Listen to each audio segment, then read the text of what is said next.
Salve galera, chegando aqui com mais uma entrevista especial no nosso Motorsport Business, segmento de negócios aqui da Motorsport TV Brasil no YouTube, no Spotify, em todas as plataformas do motorsport.com. Hoje entrevista especial até pelo timing, estamos aqui com Nathalie Glachan, gerente executiva de marketing da KitKat, pouco antes, um mês antes do GP de São Paulo. Tá chegando a hora. Nathalie, seja bem-vinda, prazer tê-la conosco. Obrigada pelo convite. O prazer é nosso. Felipe Mota, apresentador dos canais ESPN. Você, mais uma vez aqui, convocado para fazer essa entrevista comigo. Já manda a primeira pergunta, porque aqui temos relação com o Gabriel Bortoleto, com Fórmula 1, vários temas para explorar. Seja bem-vindo. Valeu, Carlos. Prazer estar contigo, Nathalie. Obrigada. Esse espaço é muito válido para a gente também, não só para o nosso público, para aprender, entender algumas ideias do ponto de vista de marketing no automobilismo. E às vezes vem uma empresa que investe em automobilismo e em futebol, então a gente faz esse comparativo. Eu queria começar no básico, que é a entrada da Nestlé, da KitKat. Aliás, é melhor falar Nestlé ou podemos falar do produto KitKat? Pode falar de KitKat. KitKat, quando fala Gabriel Bortoleto, Fórmula 1, como foi esse mapear este cenário para falar, acho que vale a pena? Bom, na verdade, KitKat é uma marca que é muito jovem ainda aqui no Brasil, né? Ano que vem a gente completa 15 anos de história, mas fora do Brasil é uma marca que já é muito consolidada, né? Principalmente quando a gente olha Inglaterra, que foi onde nasceu, que tem mais de 80 anos e tal. E a gente tem um grande desafio, acho que não só aqui no Brasil, mas globalmente, que é se conectar com um público jovem. E dentre as iniciativas que a gente tem como marca é achar pontos de contato e paixões que tenham a ver com esse target. Então, a gente tem exemplos de trabalhar música aqui no Brasil, a gente tem CBLOL, que é a parte de games também aqui no Brasil.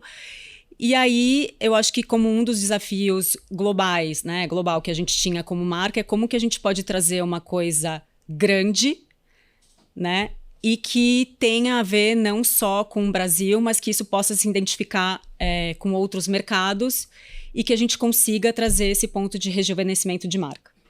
Então, foi aí que nasceu esse projeto de Fórmula 1 globalmente. Na verdade, é um projeto que são 3 anos de patrocínio global, mas como licença poética e por a gente ser um mercado grande, nós e México, a gente teve um adiantamento desse projeto que acabou começando em junho desse ano. Interessante, porque é um match perfeito. Uma marca internacional, uma categoria global e, no caso do Brasil, com um piloto jovem entrando no grid. Como é que foi ver tudo isso se encaixando? Porque eu imagino que essas negociações têm algum tempo já, ou não? Tem. Na verdade, quando a gente soube globalmente, né, que se nós seríamos patrocinadores da Fórmula 1 no ano passado, em novembro. Comecinho de novembro, isso foi divulgado. A gente já escutava, mas não tinha ainda uma formalização que, de fato, isso ia acontecer. Que era a época da corrida aqui no Brasil, inclusive. Sim, né? Sim. E aí, quando a gente recebeu essa notícia, a gente falou, a gente precisa dar uma entrada, uma tropicalizada nesse patrocínio e a gente precisa tentar trazer alguém que, de fato, dê match com esse patrocínio. Até então, se não me engano, ele estava no final do campeonato lá da Fórmula 2, ele ainda não tinha sido campeão, mas a gente já ouvia rumores de que ele poderia ir para a Fórmula 1. Aí a gente começou a conversar internamente, será que não vale a pena a gente ter um embaixador e não sei o quê? Porque o México já trabalhava com o Checo Pérez, Isso. né? E a gente falou, mas ele já é um cara mais velho e tal. E às vezes a gente fala, vamos pegar uma pessoa de fora para, né, tropicalizar, trazer para cá, mas não cola, né? Não tem essa identidade com brasileiro. E aí eu entrei em contato com uma amiga minha e pedi o telefone do pai do Gabriel. Senhor Lincoln Oliveira. Aí eu falei, você consegue me passar o telefone dele e tal, não sei o quê. Aí, enfim, consegui fazer um call com ele. Aí ele me enrolou, óbvio, né? Porque até então não tinha essa do tipo vai, não vai e tal. E aí, depois de algumas conversas, eles formalizaram que, de fato, ele seria piloto da Sauber. E aí, quando isso aconteceu, a gente plugou nosso time de negociação, tudo e tal, e aí as coisas foram evoluindo para um projeto do tipo, tá, quero ter o Gabriel como embaixador, como que a gente faz isso? Né? E aí, enfim, sentamos, conversamos, e aí a gente conseguiu evoluir para essa negociação. Sabe o que é interessante? Eu tenho quase certeza que foi na entrevista da Porto Seguro, quando a Porto veio aqui, a Porto também patrocina o Gabriel. Sim. Porque a gente tem essa linha do tempo muito clara aqui no Motorsport, porque rolaram algumas sortes e méritos, porque no dia que começou a especulação dele para Sauber, ele estava programado para vir aqui, no estúdio. Uhum. Foi aleatório. Ele já viria aqui, já valeria, porque ele estava disputando o título da Fórmula 2. No dia rola o rumor, e aí a gente se olhava falando, gente, que sorte, porque é time, você precisa dar sorte para isso. E aí ele mostrou como ele é muito capaz, o Gabriel, porque ele soube, com a pouca idade que ele tem, matar no peito as nossas perguntas e a reportagem, o furo de reportagem foi do Carlos Costa, do anúncio, que foi no sábado, foi de sábado para domingo, né? Sábado para domingo. Sábado para domingo de Interlagos. Então, nessa linha do tempo que você tá contando pra gente, tudo desemboca nesse novembro de 24. Isso. Mas aí o que eu quero entender, porque eu acho que isso é muito diferente pra gente que tá do outro lado do balcão. Tem um deal global. Tá. Sim, mas o dele é 100% local. Então, Não aí tem tem nada a vocês aqui se movimentando. Como é que se trabalham orçamentos? Assim, o orçamento que vocês têm no Brasil para ligar pro Lincoln, ele é independente, assim? É um orçamento do Brasil? Ou vocês têm Sim, que é prestar uma verba... alguma conta pro global? É uma verba própria, mas sim, a gente precisa prestar contas do ponto de vista de alinhamento do que vamos fazer ou não. Até porque dentro da Nestlé, toda vez que a gente trabalha com uma marca global, tudo a gente precisa de aprovação. Então, quando a gente teve o meio que, sei lá, um one-pager do que ele era, do que a gente achava, tal, a gente tem que levar e falar, ó, estamos a fim de trabalhar com ele, enfim, e a gente precisa ter o goal deles para a gente poder seguir. Mas do ponto de vista criativo... Não, aí isso veio depois. Não, a única coisa que eu tinha na cabeça, eu falava, cara, eu preciso fechar um acordo com esse menino. Rápido. Agora, como vai ser, o que vai ser... Isso. E eu lembro que foi muito engraçado, que eu sentei com as meninas do time, a gente falou, vamos desenhar um draft do que seria essas entregas, porque até então... as redes sociais dele, se você olhar também, ele é um menino muito tímido, muito reservado. Aí a gente falou, sei lá, vamos fazer X aparições em evento, 2 gravações, não sei quantos conteúdos, nananana, vai na convenção de vendas, a gente estava delirando até então, aqui achava que ele ia na nossa convenção de vendas. Piloto de Fórmula 1, geralmente. Exatamente, tipo, ele já tava na Suíça, simulador, Sim. Enfim, a gente listou uma série de coisas e falamos, bom, o escopo é esse. Depois que a gente fechar esse escopo, a gente vê como é que a gente vai trabalhar do ponto de vista criativo, como é que a gente vai amarrar uma promoção, como é que a gente vai linkar com a parte estratégica, meio que tudo isso veio depois da negociação. E o nosso maior medo, na verdade, é como tem uma limitação de quantidade de patrocinadores, já tinha o Banco BRB, já tinha Porto, ele só pode ter 4 patrocinadores. Pessoais. Né? Pessoais. Então já tinha o Banco BRB, já tinha Porto... E eu sei que nesse inteirinho algumas outras empresas começaram a entrar em contato com ele. A gente estava com muito medo também de não conseguir avançar, né? De perder o timing. Porque ser patrocinador da escuderia não era uma... Até porque o ano passado foi a pior. Esse ano ela evoluiu. Evoluiu, sim. E vocês queriam muito a figura dele, né? Sim. Mas é que, do ponto de vista de mídia... Se a gente pensar do que aparece, o carro às vezes acaba aparecendo muito mais do que a persona, né? Durante a corrida, sim, vocês têm que realmente usar o Gabriel. Exato. Né? Saber usar E aí, você falou no início sobre o acordo global, que podia começar 6 meses antes, que foi julho 25. O acordo global é 26? O acordo global começa 26, é 26 a 28. São 3 anos. Isso. E aí, a gente começou a ter direitos de falar de Fórmula 1 em junho desse ano. Então, a gente começou a trabalhar com o Gabriel em fevereiro. Até junho, a gente não podia comunicar nada de Fórmula 1. Então, até se você ver qualquer tipo de comunicação que a gente fazia, era Kit Kat, patrocinador oficial do Break, do Gabriel Bortoleto.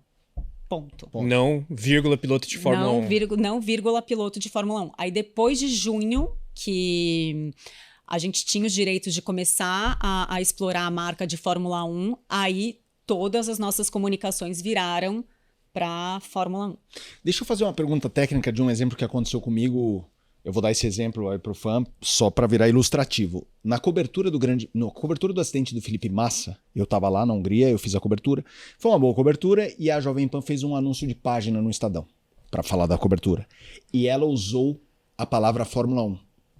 Não foi de sacanagem. Foi por inexperiência. Uma empresa, um veículo de comunicação não tem o hábito de fazer um marketing. Quiseram fazer um agrado, porque eu voltei doente, demorou, foi um caos.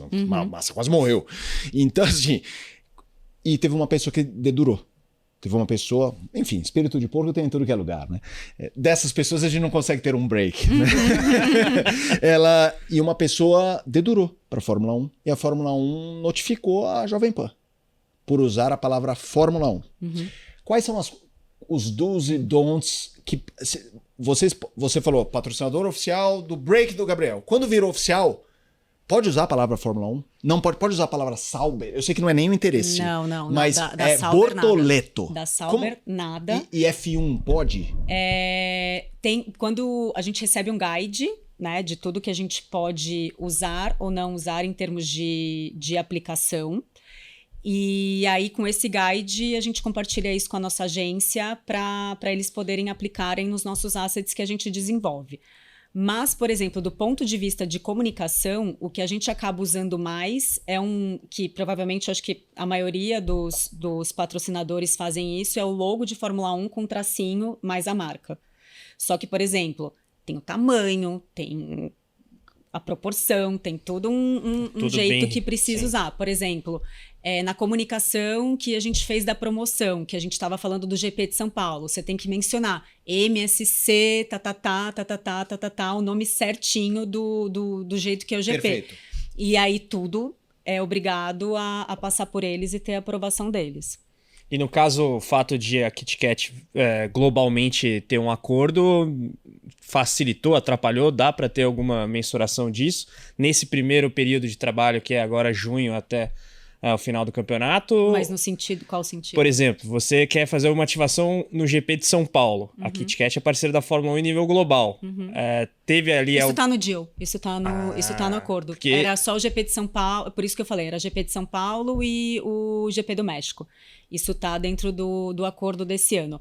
O que muda para o ano que vem é a quantidade de ativações nos países que vão ter, né? Então, por exemplo... Sei lá, Dubai é um mercado importante para a KitKat. Aí o mercado pode levantar a mão e falar, eu gostaria de ter uma ativação de Fórmula 1 durante o GP de Abu Dhabi, por exemplo. Isso é real? De Dubai ser um mercado importante ou foi um exemplo aleatório? Para MENA, sim. Para MENA é um mercado importante. Que interessante, né? Não, mas para a KitKat não é um dos maiores, mas é mercado importante. Eu entendi. Você... Em uma das respostas citou Londres, né? Eu não sabia, né, que era Londres. Citou Londres ou Inglaterra? Inglaterra. KitKat nasceu na Inglaterra. Inglaterra. E eu acabei de voltar de lá, porque esse filme que a gente fez da Stock Car foi indicado pro Oscar, que é lá em Londres, da categoria. E eu levei meus filhos por uma questão que aconteceu. E eu tenho um filho de 11 e um de 7. Eu gosto de trazer exemplos pessoais para trazer consumidor para a mesa. E os meus filhos, eles levaram um dinheirinho, e o dinheirinho eles gastaram com doce e chocolate, porque curiosamente essa é uma coisa que a proporção ainda, mesmo com o câmbio hoje em dia muito desfavorável para o real, poucas coisas às vezes têm vantagem do que às vezes chocolate que aqui no Brasil a gente não consegue comprar, o que não é o caso do KitKat. KitKat é um doce que eles conseguiriam comprar em real. Como hoje é o público, esse público infanto-juvenil, não são só crianças e adolescentes, que eu como KitKat também. Mas como é que funciona isso em relação ao Gabriel e em relação à Fórmula 1, que são públicos que tá rolando aí um embate das placas tectônicas dos fãs. Na minha época de repórter só tinha 25 mais. Hoje em dia tem uma molecada, e é uma molecada com uma pegada de fanbase de 60% abaixo de 34 anos. De Rock in Rio. Sim, vem aí a Lady Gaga. Não interessa se o cara ganha corrida. Muito mais mulher também. Como usar... Muito mais mulher. Mas muito mais. Muito mais. Como é que vocês mapearam esse público para tentar usar o Gabriel como essa conexão aí? Eu acho que no primeiro momento, por ser uma millennium, no primeiro momento, quando eu recebi a notícia da Fórmula 1, eu fiquei um pouco chocada. Você falou, não combina. Falei, gente, Não tem nada a ver. o que é isso? Meu pai não vai comer.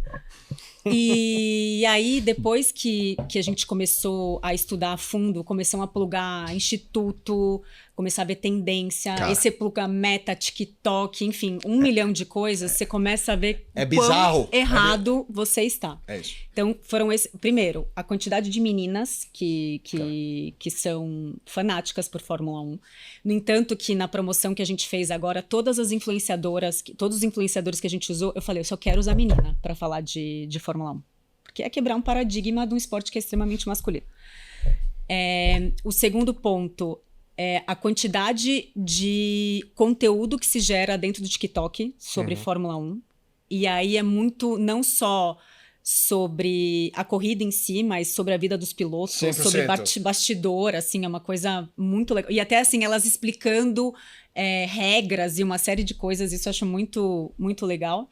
E aí eu acho que teve também, aqui pro Brasil especificamente, série do Senna. Isso eu acho que teve esse ponto de nostalgia e reconectou. Eu acho que não só quem era mais velho, mas também conseguiu plugar com essa galera mais nova.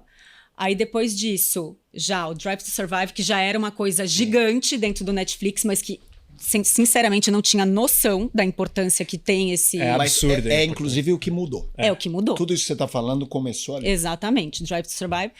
E aí calhou também do filme esse ano, né, de ser lançado da Apple, né, enfim, do Brad Pitt. Sim.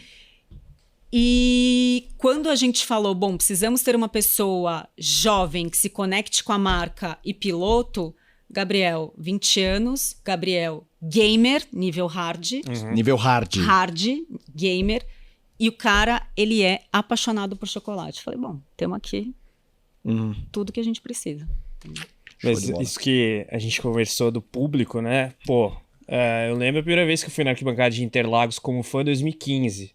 Era o que você falou, 30 mais, Fácil. 99% homem. Agora você vai no setor sendo A... assediada. Exatamente. Não é isso. Você vai no setor A, adolescentes ou mulheres de 20 anos, 55%. Não. Tem esse dado estatístico do GP, inclusive. Não, e tem uma bobagem, assim, mas que é legal também pro público. Vamos pegar a redação. O Carlos vai saber o que eu tô falando. O Carlos foi contratado aqui pelo Motorsport por um concurso. Ele foi o melhor do concurso de 2019. E aí deu certo, ele virou um padrão nosso. Hoje, o próximo concurso era uma vaga feminina. Então precisamos ter a vaga feminina, não temos. Os outros ganharam mulheres, as finalistas em massa mulheres. Sim. E de gente que, óbvio que eu vou exagerar, mas que não sabe o que é o Senna. Sabem, mas assim, quando eu cobria, e até a geração dele, era uma geração assim, eu via a corrida com meu pai, o Senna. O que é lindo, é bonito, mas não renovava, e ficava um discurso também chato. Porque, por exemplo, o Bortoleto, se fosse o 8º, hoje a gente entende o valor disso. Há 10 anos você fala, 8º, hein, pô, que não sei o quê. Então rolou um repaginamento muito saudável, eu acho. Sim. E eu acho que é uma coisa muito legal que a gente vê organicamente, pelo menos nas nossas redes sociais, as pessoas se manifestando do trabalho que a gente tem feito no sentido de estar ajudando a propagar um piloto brasileiro, né? Exatamente. Uma pergunta que me surgiu por esse comentário. Essa geração, eu sei porque eu tenho sobrinhos mais velhos, né? Meus filhos são menores, meus sobrinhos. Eles, quando começaram a seguir canais de YouTube e tal, eles têm essa consciência, às vezes, de ajudar o canal. Então, por exemplo, assim, eu tô seguindo o Casemiro, que hoje virou Casé TV, mas é o Casemiro. Pô, eu vou ajudar porque eu eles falam que eles compram Kit Kat pra ajudar o Gabriel Bortoleto. Tem essa noção? Sim, tem milhões de trends no TikTok e tem uma galera que escreve que fala que tá comprando Kit Kat pra ajudar a melhorar o carro do Gabriel. Cara, sensacional. É sensacional, porque é um mundo diferente do meu, entendeu? Pegando esse gancho, vocês fazem as ativações na televisão, como é que é o portfólio aí de ações com o Gabriel pra atacar esse público, seja mais novo ou mesmo mais...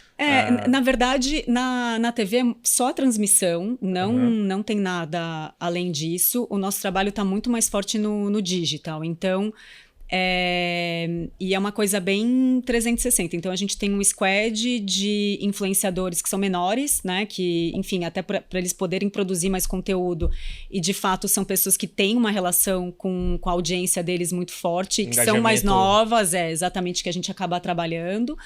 A gente tem umas editorias de conteúdo com outros parceiros também dentro do YouTube. E também uma parte muito forte que a gente acabou montando desde o primeiro GP, que é um squad de conteúdo que a gente faz durante as transmissões dos GPs, né? Sexta, sábado e domingo. Interessante, porque realmente é um perfil de patrocinador até diferente dos que a gente costumava ter na Fórmula 1 com os pilotos brasileiros. Você vai lembrar aí da época mesmo do Felipe Nasser, a época do Massa no final aí da passagem dele é muito diferente. Porque a gente pode elencar muito banco. Sim. Já teve bebida, produto masculino, né? Assim, sei lá, aquelas campanhas de perfume e tal. A Kit Kat, ela, por mais que tenha esse rejuvenescimento do público, mesmo hoje, ela destoa. É empresa de luxo, né? Se você olhar a Fórmula 1, empresa de altíssimo luxo, tecnologia, né? A gente, com bens de consumo, eu acho que foi uma grande inovação, assim. Até para trazer um pouco de leveza, sabe? Eu acho que pro esporte que é tão... Elitizado, talvez seja a palavra? Não diria elitizado, mas é um esporte extremamente... Como que se diz? De alta performance? De alta performance. Porque se a gente olha as marcas, mesmo os que estão envolvidos aí, Rolex, MSC... Lenovo. Sim. Isso para citar as mais recentes, né? Você citou as marcas do passado, cerveja, tabaco. Santander, exato. Vamos fazer um break nesse papo mais fofo. Uma pergunta, assim, não tem nada a ver com... Quer dizer, tem a ver, mas indo com o lado da Fórmula 1. Fórmula 1 é um esporte que se abriu bastante, a público jovem e tudo mais, mas muito rigoroso. Sim. Muito rigoroso. Ao mesmo tempo que é muito rigoroso, o que é para ser cumprido é cumprido. Então, assim... Comparando ao futebol. O futebol parece mais próximo, e eu falo porque eu cubro muito futebol, só que se um fã chega meio perto, o jogador tá com fone e ele nem olha pro lado. O piloto é mais distante de um jogador, mas ele tá preparado para um sorriso, para um tchauzinho. Então, assim, tem prós e contras. Quão difícil é trabalhar com a Fórmula 1 no sentido de regras? Tá chegando o GP de São Paulo, Interlagos é fantástico. Antes da entrevista eu estava falando, acabei de voltar de lá, é um lugar mais importante da minha vida. Mas deu aquilo ficou grandão, ficou um bicho grandão. O ano passado, independentemente da chuva, você estava lá no ano passado? Foi muito difícil além da chuva. Como é vencer? Assim, é o que vocês falaram. Vocês tinham, vamos levar na convenção de vendas. Peraí, não pode. Vamos fazer não sei o que, não pode. Caramba, que eu posso. Qual foi esse choque do pode e não pode? Foi grande, né? Vocês chegaram a falar que saco? Não, que saco não. Mas que difícil. Mas é difícil, é bem difícil, exatamente por causa disso. E eu acho que tem esse ponto de tudo, você tem que aprovar com eles. E no caso do Gabriel, tudo eu preciso levar para Sauber também, independente de ser uma coisa específica de marca. Né? Porque a escuderia também precisa estar aware de tudo que a gente está fazendo. Então, por exemplo, se a gente vai fazer seja um KV que vai desmembrar um conteúdo, um filme, um storyboard, qualquer coisa, você precisa mandar para as duas vertentes. Eles precisam estar informados ou eles precisam, inclusive, validar? Eles precisam validar. Eles podem vetar? Podem vetar. Tá. Então, por exemplo, a gente tem um carro, né, que é um carro vermelho que está sendo usado globalmente para Kit Kat. E aí, quando a gente começou a desenvolver um KV de promoção, na hora que bateu o KV na Sauber, eles falaram, não, esse carro você não pode usar, porque é vermelho. Vermelho remete a Ferrari. Então, você vai ter que mudar a cor do carro. Aí eu não posso... Falei, gente, como assim eu vou mudar a cor do carro? Kit Kat branco. Exato. Isso que a Sauber vai virar Audi, que tende a ser vermelha. E vocês já mudaram o carro? Não, a gente teve que mudar, e aí o carro ele foi branco com nuances vermelho. Mas assim, até chegar numa coisa que fosse boa pra marca, né, em primeiro lugar, que tivesse ok pra Fórmula 1 e tivesse ok pra Sauber... Foi, sei lá, 15 rodadas, entendeu? Não é muito simples, porque aí você quer puxar pro seu lado, eu falo, bom, a marca é vermelha, eu preciso ter bastante vermelho. Não, mas bastante vermelho você não vai usar. Claro. Aí o cara fala, põe azul. Não, peraí, gente, sou o Milka. Aí você volta pro global, eles falam, não, mas você tá tirando a identidade da marca, não vou aprovar isso. Então... Tirou o chocolate. Gente, interessante. Eu ia perguntar se eles tinham vetado alguma coisa. Não, vetaram. O macacão dele, a gente teve que fazer um macacão branco. Acho que o macacão dele é branco, né? O macacão dele é branco com logo grande em vermelho. O capacete que a gente usou em todas as filmagens tem que ser do lugar que ele faz. O capacete dele não dá para ser um capacete, tipo, genérico. Sim. E é um capacete específico de uma marca XPTO, custa uma fortuna. Sim, claro. A luva, não dá pra parecer um Playmobil lá. Então, assim, tem uma série de coisas que a gente precisa seguir como regra, né? Eu acho que esse é o grande valor do Motorsport Business. É a quantidade de camadas abaixo do que a gente tá vendo ali. Largou, terminou. Olha só quanta gente trabalhando e com caneta vai pra lá e vai pra cá. Que no fundo ele é contratado da Sauber, que tem uma série de contratos com outros... O ponto é, ele é um atleta. E aí eu acho que esse que é o maior desafio que a gente tem. Como trabalha com atleta. Ele não é influenciador. Sim. Entendeu? É diferente. E aí eu acho que muitas vezes a gente vai atrás de um atleta achando que ele vai ter um desempenho de um influenciador. Que assim, ele vai gravar um conteúdo e vai ser fácil.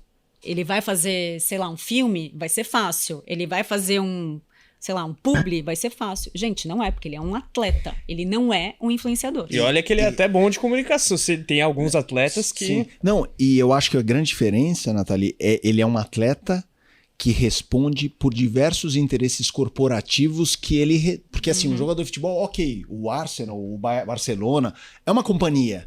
Mas a Sauber, que vai virar Audi, ou seja, você está saindo de país, aí tem um patrocinador master que é de outro país. Então essa coisa de cor, de linguagem, tem uma convergência que é achar o mínimo divisor comum ali de todos, é complexo. Então, e aí esse ponto do carro, por exemplo, já pro ano que vem, eu já tô precisando fazer alguns estudos. Da Audi. Para poder, porque eles só vão divulgar como vai ser o carro, se não me engano, no final de janeiro. É isso. 26, eu acho. 26 de janeiro. E até então, a única coisa que eu sei é que é preto e vermelho. Né? Que eles falaram meio que por cima, mas também não tá nada... Não, e aí chegou a informação pra vocês, preto e vermelho, vai dar... Por isso que eu achei que não teria problema o vermelho. Então, e aí agora a gente tá tendo que desenvolver um novo layout de como seria esse carro preto e vermelho. E aí agora vai começar a novela. A prova aqui, a prova ali, pode ser assim, pode ser assado. Porque também não dá mais agora pra usar o carro branco, né? Sim. Interlagos. Assim, porque uma coisa que também é muito interessante é a agenda do piloto. Vocês vão ter acesso ao Gabriel na semana de Interlagos? Vamos. Ele terça-feira, a gente ainda não pode divulgar, mas na terça-feira que antecipa o GP, a gente vai ter uma ativação que ele vai estar presente. Aí, durante o final de semana, dentro do... Porque a gente fez uma promoção que uma das premiações da promoção era ter um meet and greet com ele. Então, os ganhadores da promoção que vão estar nesse espaço vão conhecê-lo no sábado, até para não atrapalhar, enfim, as ele ações, no domingo sim. E tal, porque ele tá um pouco mais tranquilo, então vai ser dentro do próprio... de Interlagos. E em alguns convidados no domingo vão até o espaço lá da escuderia, tal. Eu não sei como é, o pit lane? Paddock, pit lane é a parte da frente, onde ficam os boxes. E a parte de trás é o paddock. Exatamente. Então deve ser o grid walk ali do... Isso. Legal. Mas imagina que já esteja uma correria aí pra botar tudo isso de pé, né? Desde junho. Então, tudo desde junho. A gente aqui, ritmo já alucinante, porque tem pedido de entrevista, já tem evento que tá pré-agendado e tudo mais. Vocês têm o Gabriel à disposição nesse período? O que mais... Não, mas não é à disposição. É tipo já... É um horário bucado. É tudo já pré-agendado com bastante antecedência. E que pode mudar. Por exemplo, Por exemplo, a gente recebeu a notícia que depois do GP do México ele volta para a Suíça para fazer simulador. Isso não estava agendado, entendeu? Então, a agenda dele vai muito de acordo com o que ele precisa cumprir como atleta. E a interlocução com o staff dele, como é que é com ele? Tem alguém responsável? Não, tem... existem duas formas de contato. Se é uma coisa mais simples, a gente fala diretamente com o time deles, mas normalmente a gente tem a nossa agência de comunicação acaba intermediando com o time dele. Eu tenho uma pergunta que é... Automobilismo é muito específico e Fórmula 1 ainda mais. Óbvio que para marketing, sacada, pessoas que trabalham em diferentes campos conseguem atender, mas é muito específico, assim, no sentido de... Imagino que o seu time se deparou em situações... Talvez pelo desconhecimento do esporte. Sim. Acho que você entendeu a palavra, não quero parecer ofensivo nem nada. Desconhecimento, fala, caramba, é assim. Porque você entende. Como foi esse. Existe uma expressão comum em automobilismo que é quando você não conhece NASCAR, por exemplo. Eles têm livros nos Estados Unidos que é assim, NASCAR for Dummies, né? NASCAR para tontos, assim, para iniciantes. Teve que passar por esse processo interno como empresa e companhia para entender essa profundidade que é esse esporte tão específico, não só essa coisa da pesquisa do público, o esporte em si. Sim, sim. Como foi? E até então, até esse momento era um time 100% de meninas. E todas as meninas totalmente... Algumas tinham um pouco mais de contato, mas não tinham tanta profundidade. Então, a primeira coisa que a gente fez foi fazer um deep dive gigantesco de Fórmula 1. Então, cada uma foi atrás de uma coisa e depois a gente fez... meio que uma reunião de imersão para a gente poder ter um pouco mais de contato, entender um pouco mais e não falar besteira também, né? Porque, enfim. E aí, além disso, eu, particularmente, o que me ajudou a entender um pouco mais do universo foi o Drive to Survive.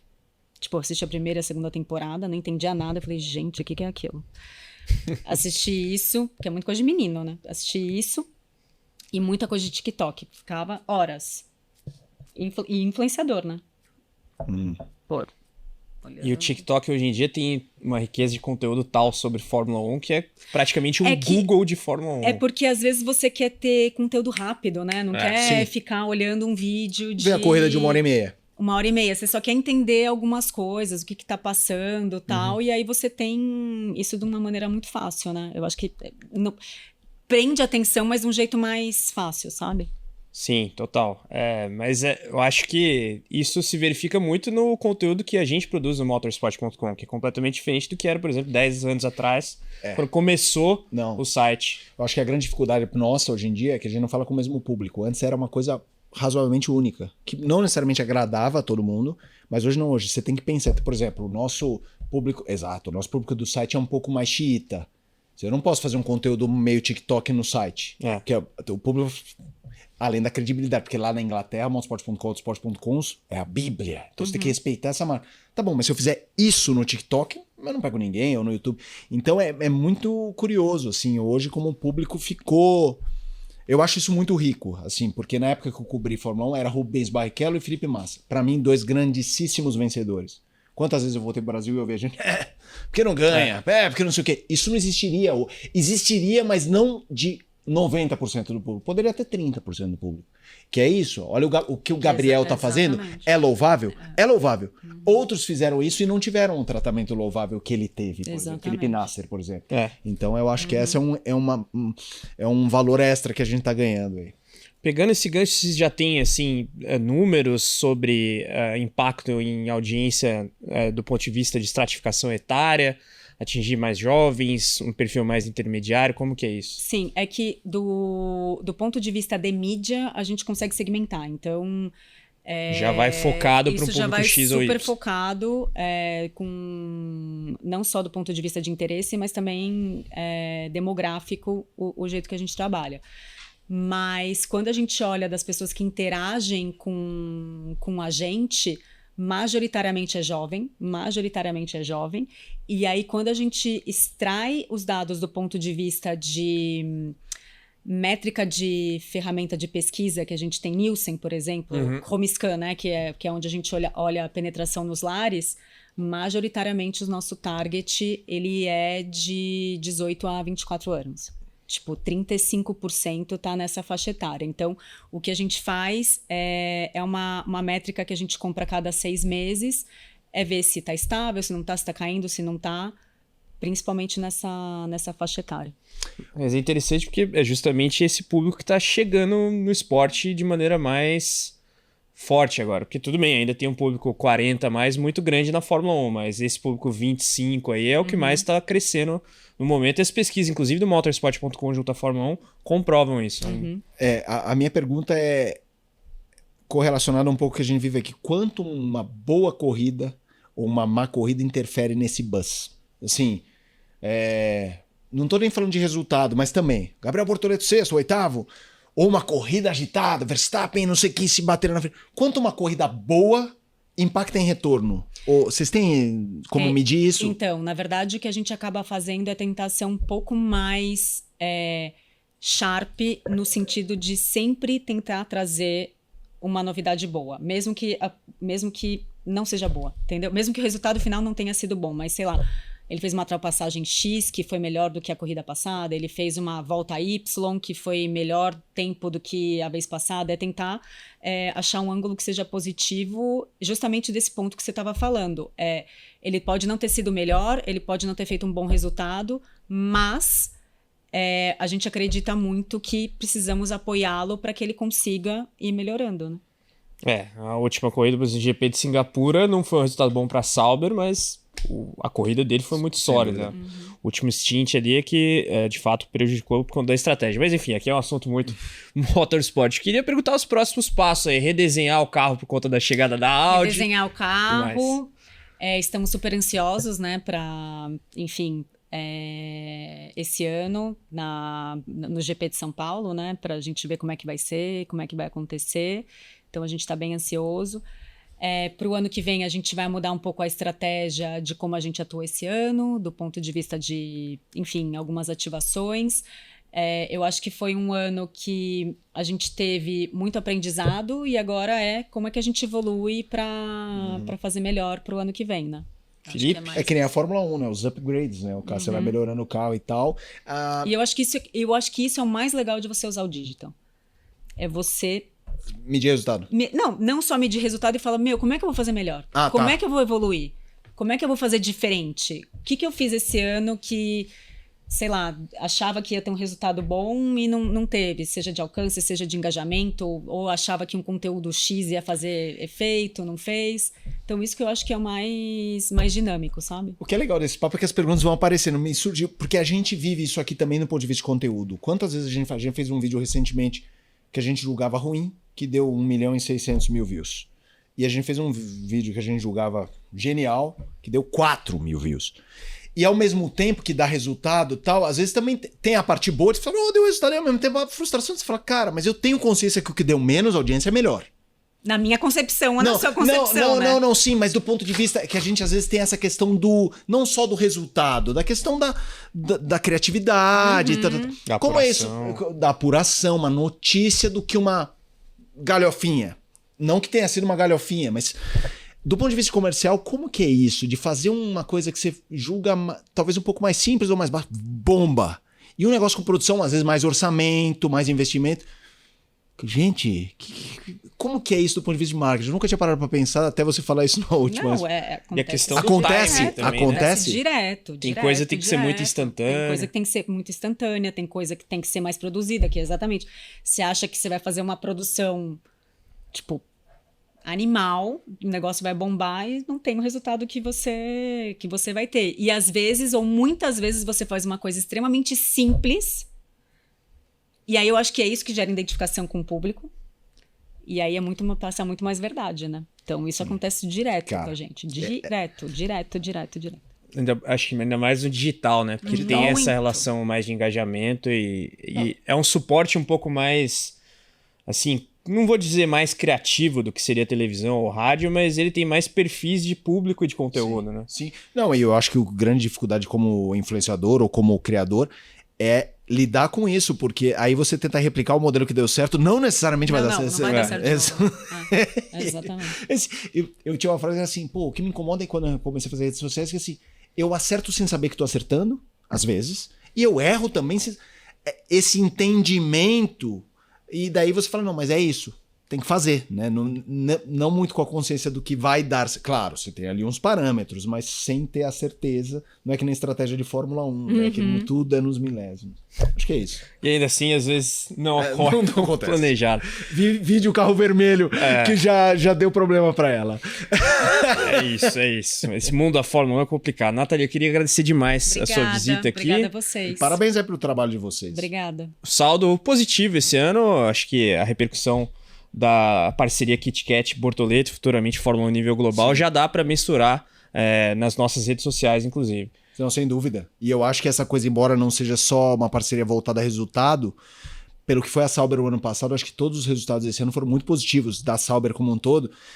Acho que vocês não fizeram esse investimento pensando 100%, mas óbvio que ajuda, né? Então imagino que um balanço bem positivo. Total. Muito obrigado mais uma vez. Felipe Mota, apresentador dos canais ESPN aqui conosco. Abrindo para geral, me despeço aqui de todos nesta edição de Motorsport Business, nosso segmento de negócio aqui na Motorsport TV Brasil no YouTube, também nos nossos agregadores de áudio. Manda pra galera, deixe sua curtida, se inscreva e ative as notificações. Até uma próxima. Tchau, tchau. Valeu.